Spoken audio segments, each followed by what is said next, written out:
You didn't you thought he was too crazy. You like Hancock, but you don't like von Daniken. I didn't think he's too crazy. He just willfully, in my opinion, ignores evidence that would show that some of the things that he's saying have already been solved.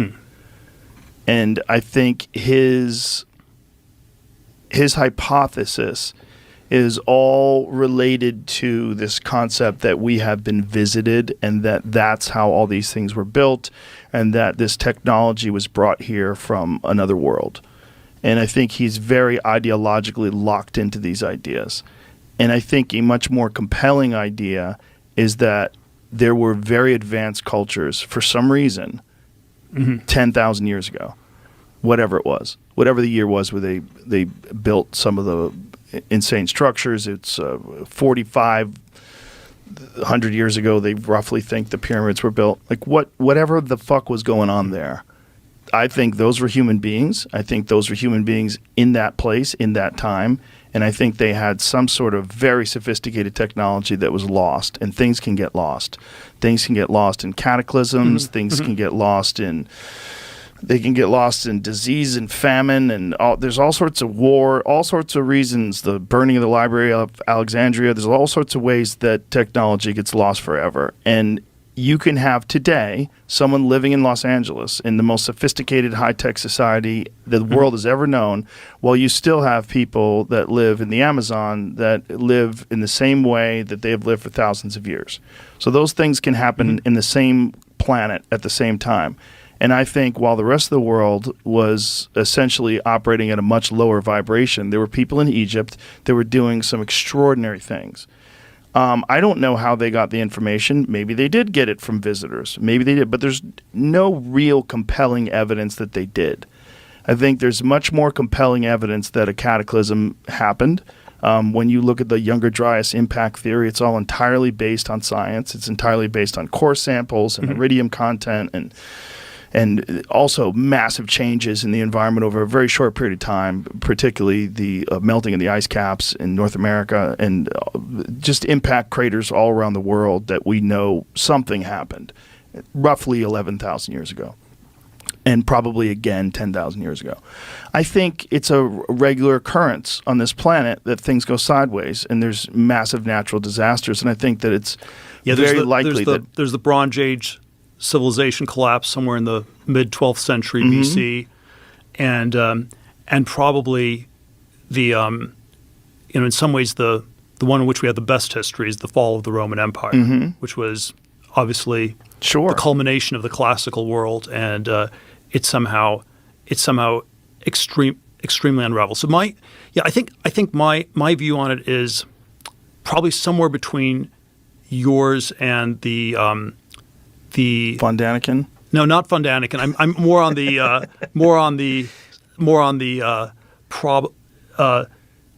the other side. But let me try to define why this. We can probably agree on why this is so important today. This is not just of antiquarian interest, and the reason it matters today is because the alternative. If you say civilization has seen great rises and falls. It's gone through these great cycles. Maybe the Bronze Age civilizations were very advanced, but someone came up with iron weapons. So there was just one dimension where they progressed, but then everything else they could destroy.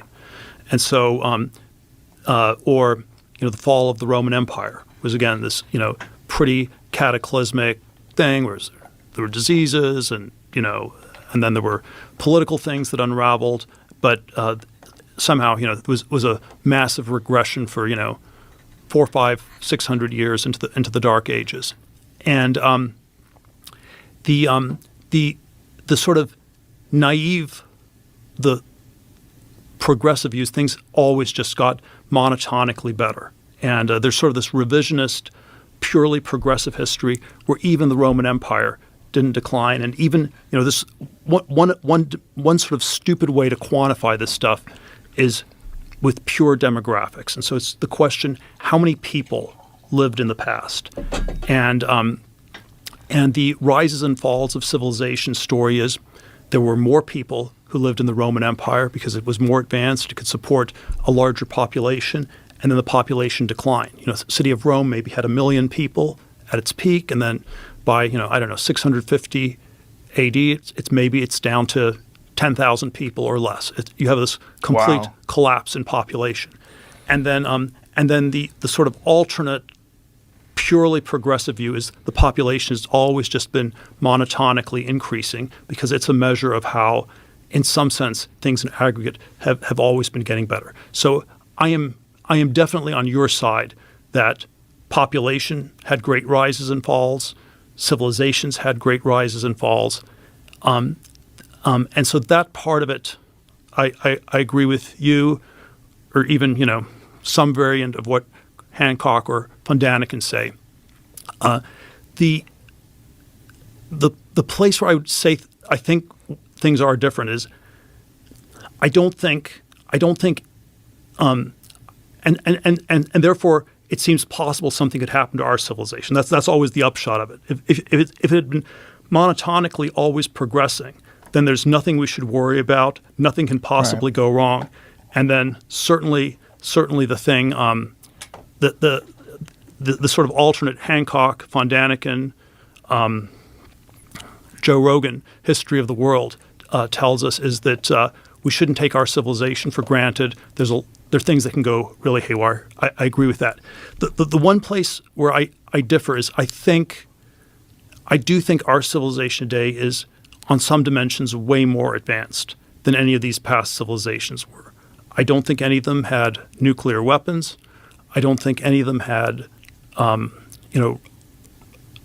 spaceships or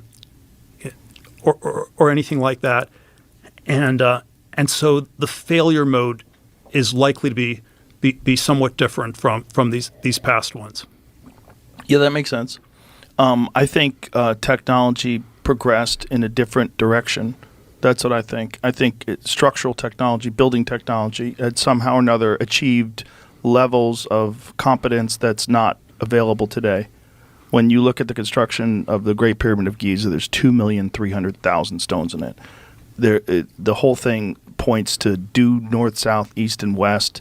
It's an incredible achievement. The stones, some of them were moved from a quarry that was 500 miles away through the mountains. They have no idea how they did it. Massive stones. The ones inside the king's chamber, but they're like the biggest ones are like 80 tons.